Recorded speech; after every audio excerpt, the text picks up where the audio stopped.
आगावो आग्मन्नुत भद्रमक्रन् सीदन्तु गोष्ठे रणयन्त्वस्मै प्रजावतेः पुरुरूपा इह स्युः इन्द्राय पूर्वीरुषसो दुहाना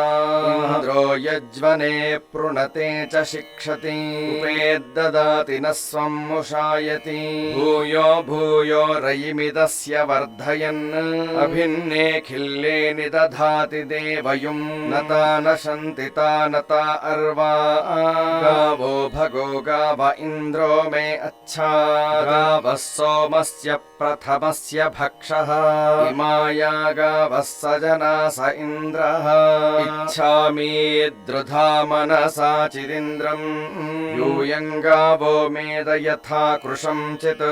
श्लीलम् चित् कृणुथा सुप्रतीकम् भद्रम् गृहम् कृणुथ भद्रवाचः बृहद्वो वय उच्यते सभासु प्रजापते सूयवसगुम् रिषन्ति